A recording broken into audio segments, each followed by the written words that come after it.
me, and I refilled. Shit, where's my water? That's why I asked you if you want some water. Oh, my water's back there. Did you even bring up water here? Yeah, it's definitely there. I got you.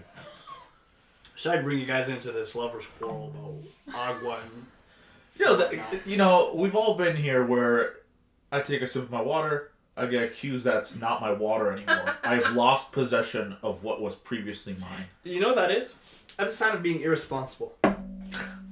Keep tabs on your water. It is my water. Well, both of you, I suppose. No. If anything, Christina lost track because she's like, "Why are you drinking from my water? This isn't yours. In fact, it's not even mine. It is technically Lee's water that he's letting us enjoy." I want it back. And his cup. That's my cup. I'm taking a cup home. So before we get into this week's topic, I just want to say, before anyone gets these ideas that like, oh, Lee had a kid, all he cares about, Lee's kid. This isn't my idea. This was Lucas's idea, okay? So Clark's. Sorry. Well, no, Lucas mailed it in. But we're going to talk about it. You're right. Are you even going to introduce me? Maddie's here. What is this? Maddie's here again. He's a little less Chinese today. We were thinking about doing the photo and giving you some tape. I don't know how that would do with your career outside. Yeah. So bad. But we don't care. So I guess Lucas mailed it into us because he heard that Clark has been just Googling baby facts and stuff. Yeah. Which is weird. But take it away, Clark. What have you learned about babies? Yeah, so not just baby as a whole, but I guess the whole process is... We talked about this last time. When a woman breastfeeds at nighttime, her body has produced melatonin in the breast milk to give to the baby. Where if they breastfeed in the daytime, is it cortisol? Cortisol. They give cortisol, which is why for those who pump, if you pump only in one particular time of the day, let's say you always pump at nighttime, the breast milk that you're feeding will always have melatonin, so you could essentially keep your kid knocked out. So is that what would happen? Is that your kid would just always be sleepy, or would your kid get used to the melatonin and not be sleepy at night? So would it be a cycle? I don't know how hard this would go. Like, do you then affect them negatively? If you constantly feed melatonin, they get immune to it. Are they gonna be like not opposite of narcoleptic? Because narcoleptic is you fall asleep at night. Yeah, insomniac. Like, can you cause that kind of issue if you're constantly feeding melatonin? I can't think it's that bad. I don't think it's that drastic. I don't know if it works like that. I think it might just be like a supplement, and it might assist in sleeping, and it might assist in being awake. But you don't think it can cause a lifetime of issues? No. I guess it's all genetic, right? It really depends on. But what if it is? What if that's the difference between us and serial killers? Is like your mom's breast milk sucked. But what if you're formula fed then? Does that mean mom's breast milk really sucked because you didn't even get it? But does that mean that formula fed people are serial killers? No, they're probably using dairy milk in their cereal.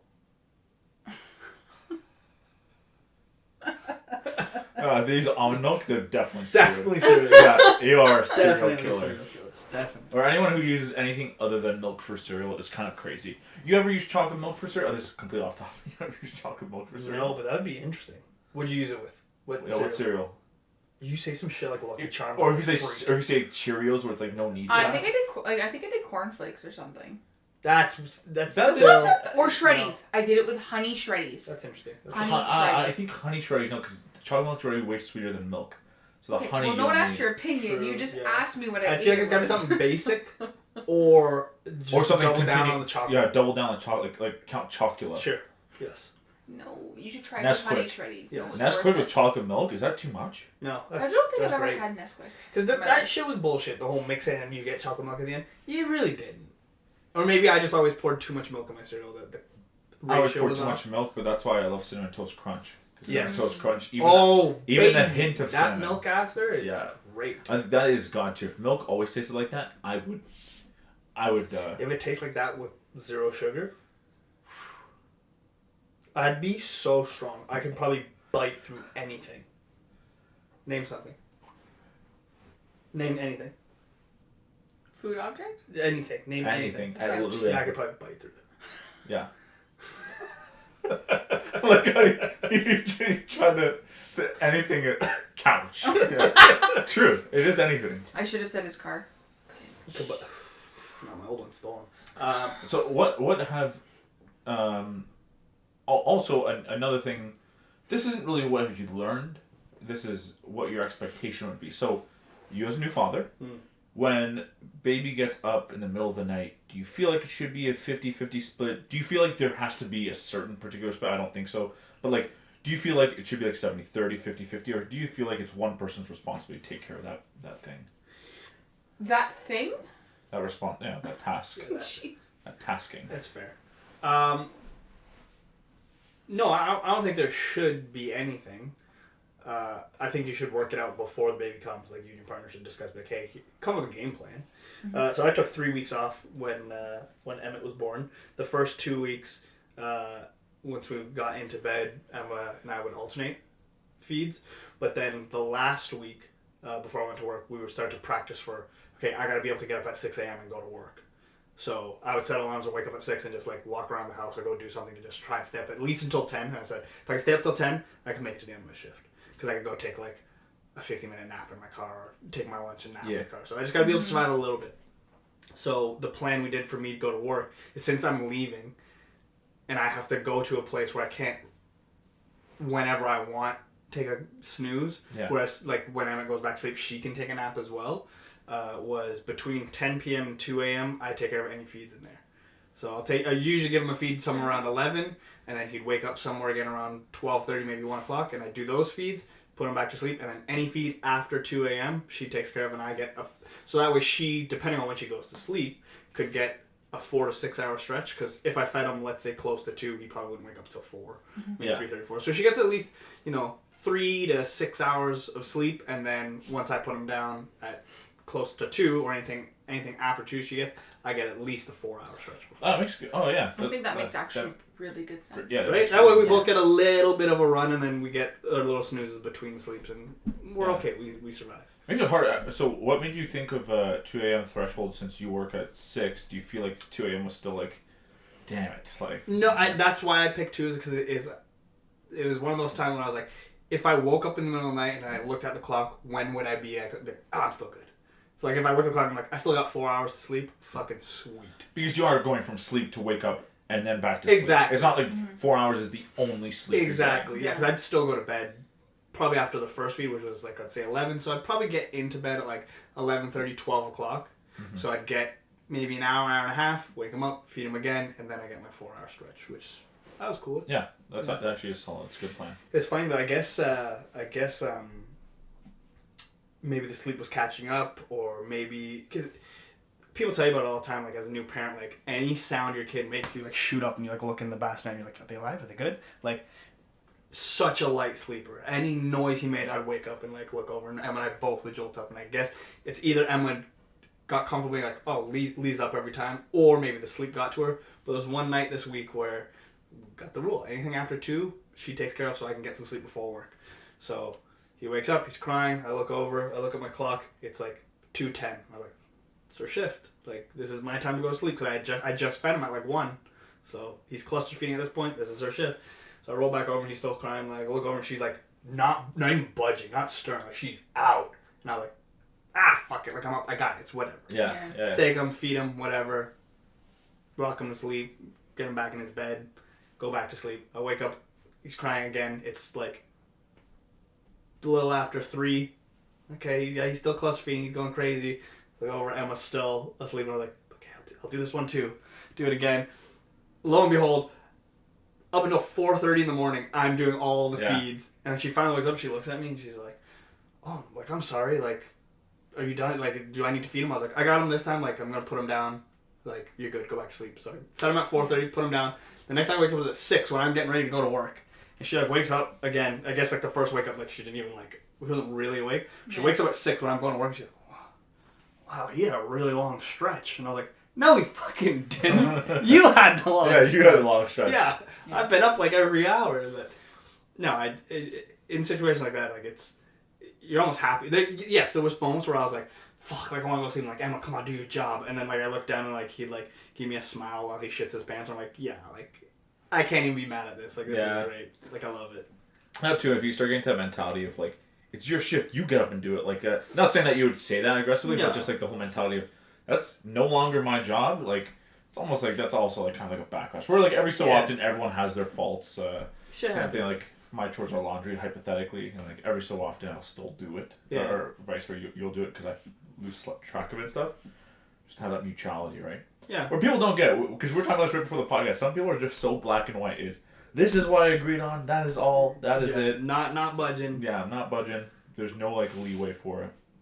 So what else have you learned new in fatherhood? Some stuff that have surprised you about having a baby. I don't think too much surprised me. I guess it's just because like I've spent a lot of time around babies. Like I have 4 nieces and nephews who all of them I've taken care of. Not to the degree of having your own kid, but like, Yeah. I've done everything, changing diapers, bathing them, and babysitting and whatnot several times. So like it's not unfamiliar, but I guess just learning like every kid is different. So like I can't repeat any of the things I do with my nieces and nephews. Like, everything's new. It's funny trying to figure out things and learning patterns. Like it's kind of like a video game in the sense that like the first 2 weeks, like I could find out his pattern. I figure out his it's like when you're fighting a boss, and you're like, I know his moves. Like he does this move. After he does this move, he does this. So I need to dodge roll. It's like you learn you learn his pattern. I'm like, gotcha. Okay. After those 2 weeks, he throws in a new mix. I'm like, okay, fuck. Like okay, he's New there's a phase. element. New phase of the boss. Yeah, I was like, there's a new element. Okay, fine. Okay, I need final form. Okay, I got this, and then you figure out like, okay, gotcha. Boom, nailed it. And I got another 2 weeks. Here's another. Fuck. Okay, god damn it. Like it just gets progressively hard, but I like that it's in steps where like I can figure out the pattern, survive the 2 weeks. Then he throws a new element in, and okay, now I gotta figure that out. Like the new one this week is he wants to be out and around. Like before it was okay, he's crying. It's either he needs to change his diaper or I need to feed him. Yeah, that's it. Oh, now he's crying because I need to change his diaper and I need to feed him, or he just wants to walk around because he's bored sitting in my arms. Like he's awake now and he wants to do shit. Oh, fuck, yeah. Okay, now I gotta figure out which one it is and trial and error. So baby wants is to there explore. anything that so let's say I'm gonna say right now I'm never gonna let my kids have screen time. Like, is there something you said before becoming a parent that now you're like, okay, we're gonna bend on that one a little bit, or have you not got there yet? I haven't got there yet. I know for sure Emma said in the beginning, and maybe this isn't exactly what she meant, but she was very much against co-sleeping. She's like, babe can't co-sleep with us, and I was right from the bat. I was like, I'm gonna take naps with my kid. Like I want to fucking snuggle my kid up whenever I can. Yeah. Obviously in a safe manner too, because I know co-sleeping can be dangerous, especially if you're, for example, like Emma's a heavy sleeper and stuff. Like laying the baby down next to Emma, and I told her from before he was even born, I was like, you're not sleeping without the baby, because she's that person who will sleep and just like throw an elbow. I was gonna say you'll kill the kid. We've had this thing on the podcast where like even at one point it's almost like she like got up. Yes. To, like jump back. Yes. Yeah, like a fucking humpback whale. Yeah. Yes, 100%. Yeah, So I was I like, remember you that. can't do that. Me, I'm a super light sleeper. Like I will not move without being conscious of my movements. But also like I'll sleep with him on my chest sitting up. So like there's like I'll keep him in a safe position. As safe as it can. Yeah, or he can tuck and roll away from you onto the ground. Exactly. Yeah, he's got a way out and stuff. Yeah.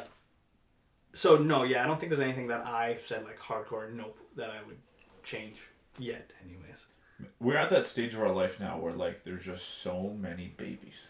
And weddings. yeah, And yeah. showers. We just Everyone's everyone's Oh at that going stage. through those right? stages together. At I that thought stage, we got through the weddings, and I was like, cool, like I have a year. We bought the house, and I was like, I think I have some time to make up my money, and then everyone has kids. I'm like, y'all suck. Yeah, Like I just got back on my feet, and now I'm back off my feet again. And that's So, what happens. You start to reach 30. Yeah. Just in that age of 30. You know what's funny, and I'm sure a lot of people will hate me for saying this, but I don't care. It is what it is. From the get-go, Em and I have been debating so much about Phil and Emmett. People don't know Phil's our dog. So just Emmett being around animals and dogs, Phil specifically, at what age am I comfortable with them being like Face to face? close to each other, face to face and stuff? And I was like, maybe like one. Maybe you gotta be 1 year old before like Phil's allowed to like touch him. Yeah. Otherwise, like introduce him, sure, but like I want a distance, especially because for anyone who doesn't know, Phil eats raw food. Mm-hmm. He eats raw food. His treats are like raw bones, duck heads, rabbit feet, like. Yeah. So he's eating He's eating the good stuff. He's eating the good stuff, but I don't want that shit near my kid. Like, okay, cool, that's Phil's diet, but if a human had ate just the duck head and went to a kid, you back up, man. If they ate anything and they just had like a slobbery face, you back up, kid. Yeah. So the way I spelled that out to Emma too, I was like, I don't want him on Emmett's stuff. I don't want him near Emmett's stuff. Like, again, if a human wore their shoes, walked around the backyard where there's rabbit shit, dog shit and everything, and then walked in and then walked all over Emmett's playmat, you would be pissed off. If a human came and sat on Emmett's playmat with their bare ass and started rubbing their ass on it, we'd be pissed off. So Yeah. why is this like Nice Phil example. doesn't get a pass? Yeah, So that's actually what we're We gonna. It's were not planning. allowed to, We were planning to do that in the spring. Yeah, Not yeah. allowed to do We it. actually already did. It's like a hard like not allowed. Yeah. So and Emma was like, Emma was finding me on a lot, and I don't think we've still settled on how we stand on that. But we brought him home one day, and I bring the car seat in, and Phil doesn't give a shit about Emmett. He doesn't. Like, he's almost like he's over him. Like when he cries in the middle of the night, Phil will get up and like give us a look like, "Are you gonna shut that kid up?" Or like sometimes he'll leave the room. He's like, "I can't fucking do this. Like fuck this kid." But whenever we bring Emmett in the car seat, Phil's all about it. Like Phil wants to see what's going on in the car seat. So we bring him home one day after being at my parents' house for a long time. We get him home. It's like nighttime, and as soon as I put the car seat down, Phil's really excited. Phil like half starts to jump into the car seat on top of Emmett. Thank goodness Emma like caught him, so he only like halfway went through. But my natural reaction was I cocked the fist. I literally was like, and like I could see Emma like looked at me and like, kind of gave me a look, and even I didn't consciously do it, but I was like, and then I like looked at myself, I was like, oh my god, I was about to punch this dog. Knock a Like, dog out. Yeah, right? God. But yo, that's my kid, and like so many of the But it's other also like your fathers dog. are telling, I will, between my kid and that dog, I will skin that dog to get him a coat. Yeah. I know we're talking Absolutely. about because I feel like you're not as much of a dog person like I am a dog person. No. Yeah. Yeah, where like to me a lot of the things you were saying does not bug. I mean, the examples if a man did that, For yes, sure. but like dogs, I'm like It's expected. I don't And I get care. it. Dog people for sure. Yeah. I get it. We're oblivious to that stuff, but at the same time, I can see where it's annoying. Like I can see where certain dogs are annoying. I wouldn't say Uncle Phil is. I would say I know a golden retriever named Lily. That's god awful. This guy named up too. That's Yeah. crazy. But I think it also depends on their temperament. Like I follow this golden Yeah. doodle. I'm all about the golden doodles, and I follow this amazing account on Instagram, and he's like been around the kids since they were like newborn, and he's been really good with them, and they interact with him and all that. So I can see where you're coming from, but I also think it's the breed of the dog and how they interact individually, and how the kid also responds to them, For sure. right? So I think there's a lot of factors, but that account. It's just it's kind of heartwarming seeing like how the dog who was initially the first child, let's say, has been able to integrate with the two actual kids, because I feel like a lot of the time dogs get kind of shoved to the side. Yeah. Which is what I did, quite Yeah. frankly. Phil got second, but also Phil loves Emma. Phil didn't give for the first while. Like he wouldn't even. Like I tried to help Emma out. Like Emma's the caregiver for Phil before Emma came. And then now she has to do all this stuff with Emmett. Then I'm like, okay, I'll try and feed Phil in the mornings. So I'll try and take Phil for a walk, and he just refuses to take it from me. Now he'll let me give him breakfast, but like I tried to take him for a walk, he literally like planted his feet and wouldn't budge. He's like, if Emma's not coming, I'm not fucking going. I was like, okay, whatever. You're just not gonna walk for a couple days. Like that's on you. That's funny. Yeah. Diva. And he likes his Emma walks, because she was walking does. up a lot, especially towards the end of the pregnancy. 2-3 times a day, So 45 now minutes. you just like pop in here, Yeah. try to It's take true. over. It's Yeah. true. Yeah. It's fun, and I believe me, I get it, but it just makes for funny storytelling. But I understand that as parents, and you're trying to learn new things, like I'm no authority, and no one should trust anything I'm saying. But I'm trying to figure things out. Like whenever we come up with a hurdle arises with Emmett, I'm like, okay, well, maybe it's this, and it's just the problem solving part of me. I'm not saying I'm right. I'm not saying I know what the hell's going on, but I can decipher some patterns. So we were having, in the beginning, he was having trouble latching with Emma. And it got to a point where, like, in the middle of the night, so she had to start using nipple shields. I don't know, you know what those are. No. Yeah. No, I don't. Sounds sick. This is what we're learning today. This is what we're learning today. What is this? What does it look like? So, it looks like Can I put one on? you could. I feel like he's gonna ask to whip out a sword or something next with the shield. It's like, yeah. So there is the nipple, shield, and sword. They are. Oh, two. I said it. Imagine. No, No, one's so for offense and defense. If the baby is getting too aggressive, you get the shield. Yeah. If they're too passive, you get the sword. yes, you're trying to win. Yeah, you Is lunge what at them. beat that kid to sleep. Nice. It's like sock and bop and robots Yeah. on your body.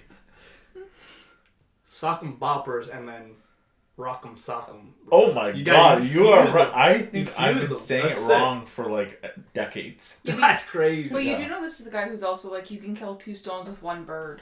I agree with Like that, he though. flips behind. You could No, do- that is not how the Yeah, saying goes. then you're I not could do strong it. enough. No, to you're throw. just I could you probably like do to it. just make things up. In your You're own throwing head. a weak ass bird.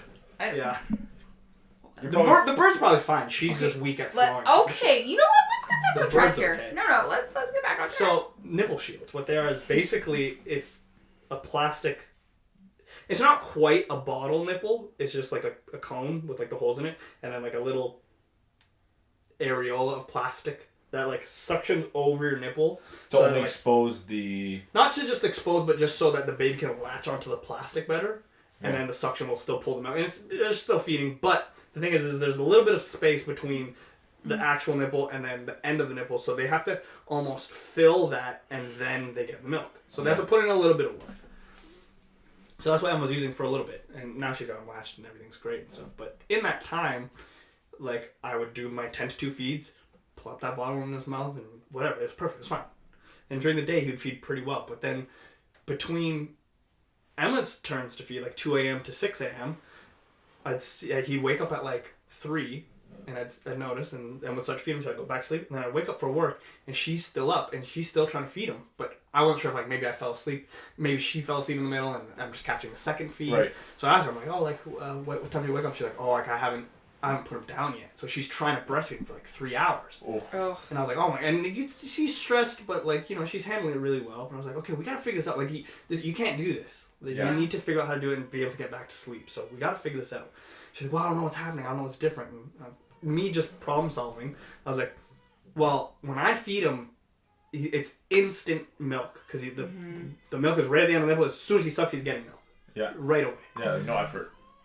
No effort. Whereas with the nipple shield, he has to put in a little work to get something. And maybe in the middle of the night when he's in his deeper sleeps, he's not in the mood for that. Mm-hmm. Like, he just wants his shit. He wants to go back to sleep. And maybe when he's in his deeper sleeps, he gets to a point of greater hunger. So he's like, I want my fucking food now. Whereas during the day, maybe he just wakes up and gets a little grumpy. He's like, I could work a little bit. I like to get some milk. You know what I mean? So he wants the milk now, and he's not getting it because of the shield. Yeah. Whereas the bottle, like, I was like, try this for a bit, is during your feed, just give him a bottle. You can pump, you can breastfeed him during the day, but just so you can get your sleep, between 3 and 6 in the morning, just give him a bottle and let's see what happens. Well, there's different nipples with different flow, and the very For sure. little I've spent time with kids and babies and stuff, but if you turn that bottle upside down, does it just start flowing out? It dribbles out. Right? So there's no work for them to do. No. Where you can get nipples that have where they need to work harder to actually get the milk to go. So I agree with you. I mean, just like if we were in the middle of the night, we would want to go to the fridge and just get something out of the fridge. We don't want to like put the stove on and cook eggs and make toast. And we just want the slice of pizza that's in the fridge.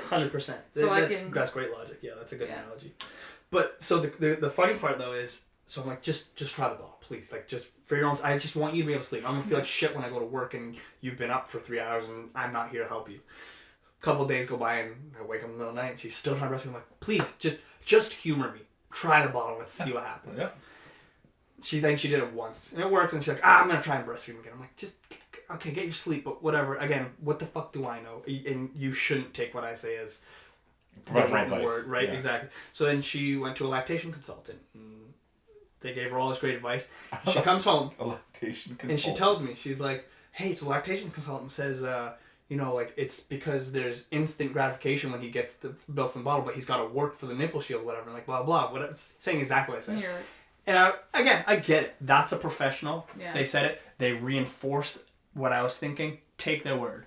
But I did tell you so.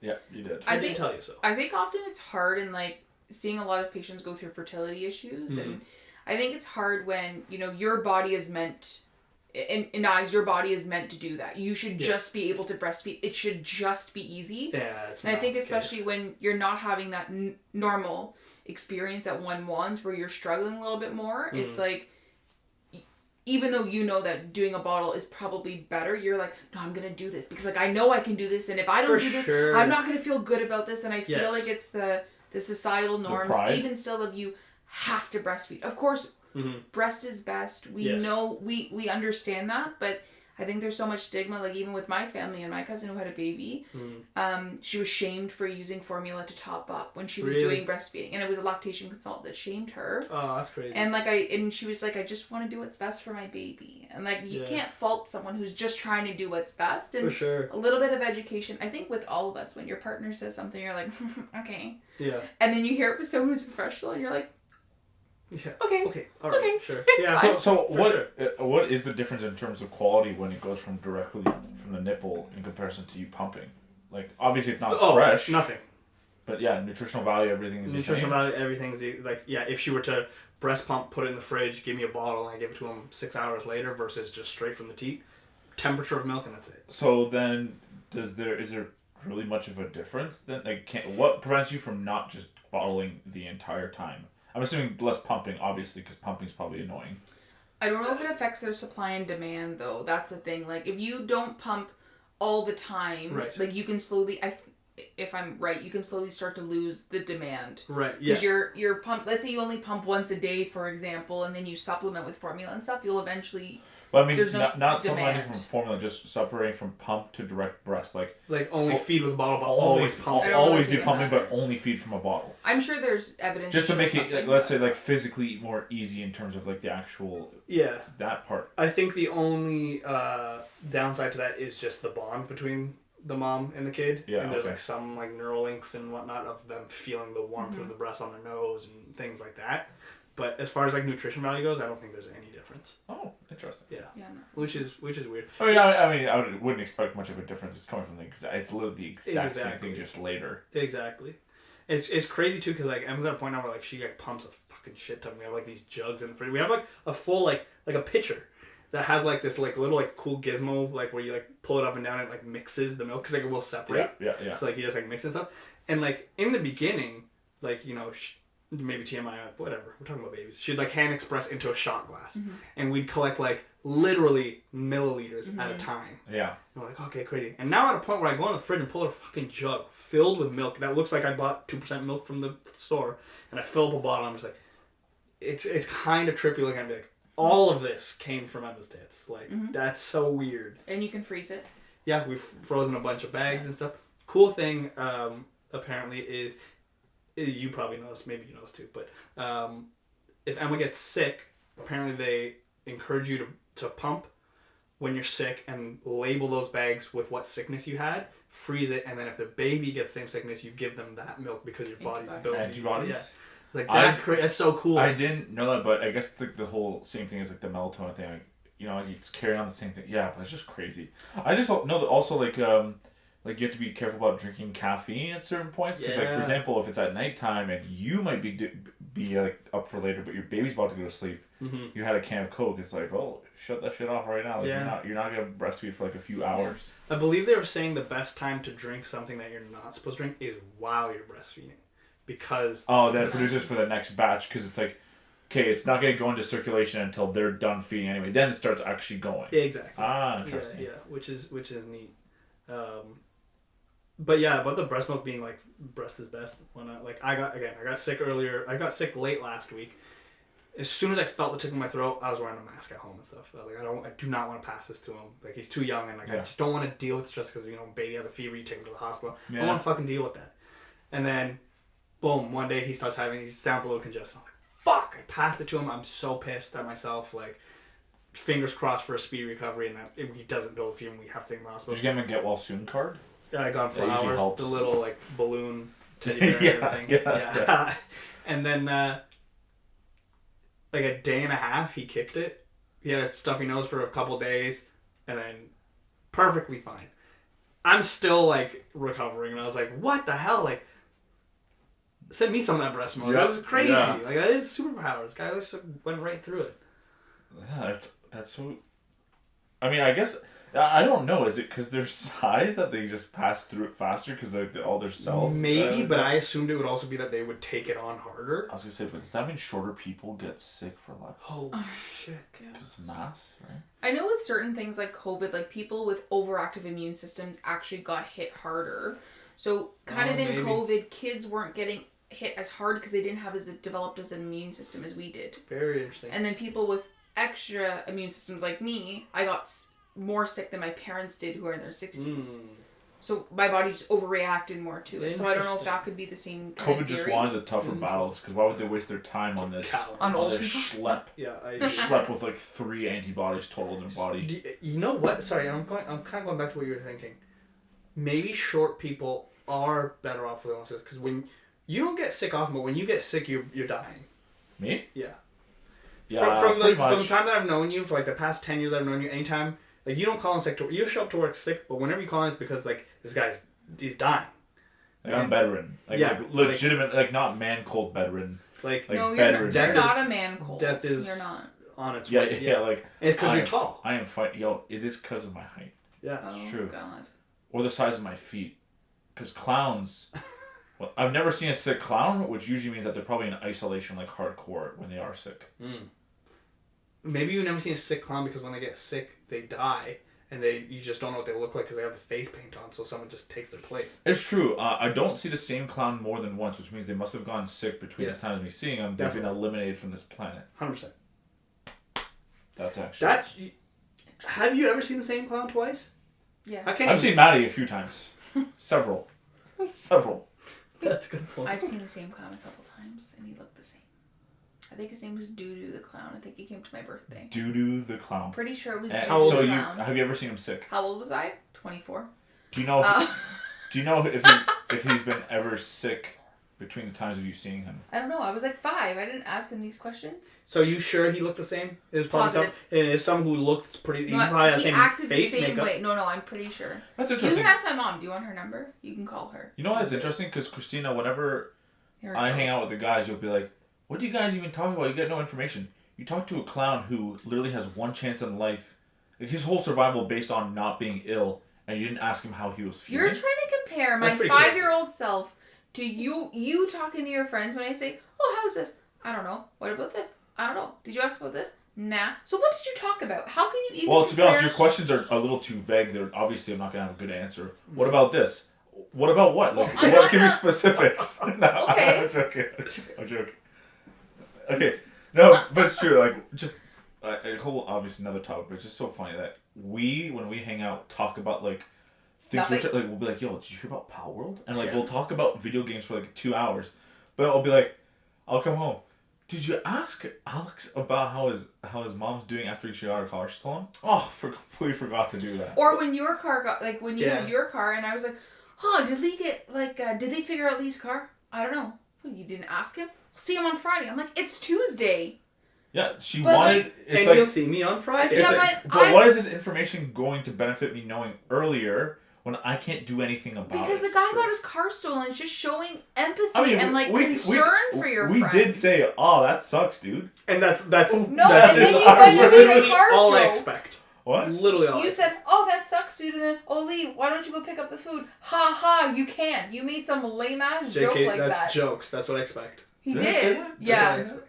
yeah. And then I made a car joke. No, I think even at the beginning, I was really sensitive about it for the first 2 weeks. I'm like, "Yeah, I didn't want to make this joke because it might be too early." And then after 2 weeks, now it's Yeah, but That's all fair, I'm yeah, saying is yeah. we ask questions to actually follow up on things that we know are bugging our friends. You guys just don't do that. Honestly, further to your point though, like we could, yes, you're right. We can go and talk about Power World for like 5 hours. We could have a serious conversation for 5 hours. We could talk about anything, and then I'll come home and I'll be like, "Yo, yeah, what happened?" Oh, like we just talked shit for like 5 hours. What do you guys talk about? I honestly don't know. like everything. Like it's just stuff. Yeah, Like I don't know. It It's should have not- happened. It was but- great. Should have been there. but also because like we don't want to recap the entire day from start to finish. Where I feel like when girls talk about something, they are more detailed. Yeah. On like points and events where it's like, I'll be like, "Yeah, like we went for dinner, chatted, had a few drinks, and left." Where you'll be like, "Oh my god, like such a funny story." So Donna was talking about her drama with her pet goldfish who was asthmatic, and And I couldn't decide on the side salad or the potato. So then this fish. then this waitress came by. She had 3 tattoos, majority on her upper torso. I don't really like the variation that she had. Like, Why would we be looking at someone's upper torso?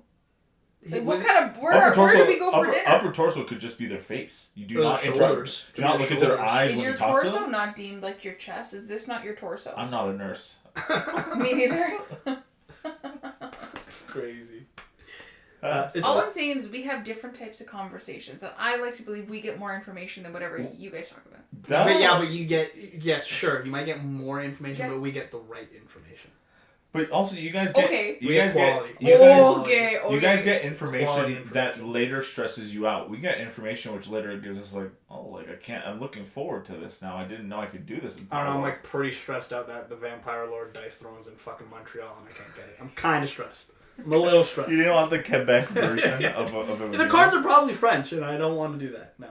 Yo, but then we would take anything. That's true. I could say that I'm doing 35 damage. So now that we've the numbers aren't in front of it. Now that we've like completely deviated from the topic, now that you're making me think of men versus women, I think my favorite, broadly, I think my favorite meme is where it's a mom calling her son to organize Christmas, and he's like, "Huh? What? When? You want us there? Really?" And it's like, and she goes, I'm just gonna talk to like his partner instead, and it all gets sorted. I'm like, I feel like that's the most man thing where you just don't even know half of the plan, and then we tell you the plan about 6 times, and then you're like, oh, did we talk about that? Yes, I think it's we did. Because our plans are too simplistic for you guys to accept. Yes, they are. It will be like, yo, you want to hang out Friday? Yeah, cool. And we'll leave it at that. We'll figure what time? Where? What time? What do we need to bring? My favorite part. Not necessary. You guys then want to know what time. Who's going? Who's going? and then it starts with one question. So what time? About 6. Why 6? Is it planned for food? Is it like, oh god, this is what I didn't want to get into. Then who's going? Oh, this and that. They're going. I don't know. They were a little weird last time. Again. When have we ever gotten together and been like, they're a little weird last time? Whenever Carl comes by. And then like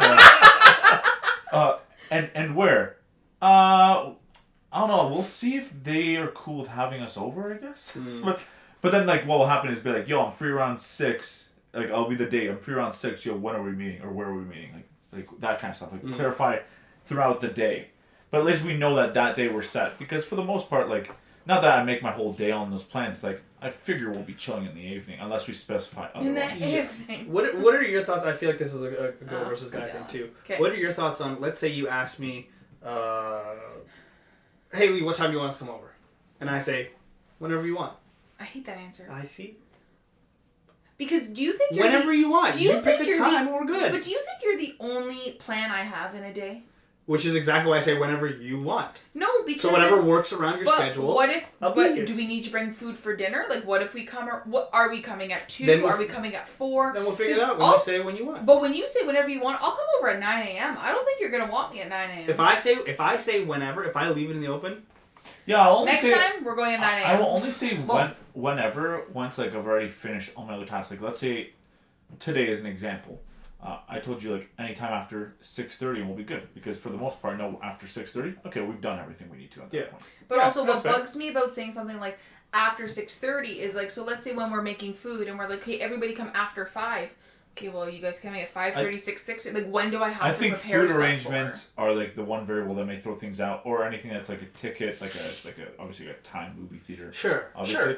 But like, I think if it's like we're playing a dinner, I think that's a little more important to know the time. It's like, hey guys, we're gonna have dinner, but then it should be on the host to be like, I'm having food ready for this time. Sure. Yeah. And then everyone else chooses to be there or not at that time. I'm not gonna wait for them. But there are a bunch of times, like for example, my sister-in-law will message and be like, hey, would you guys rather hang out on Saturday or Sunday?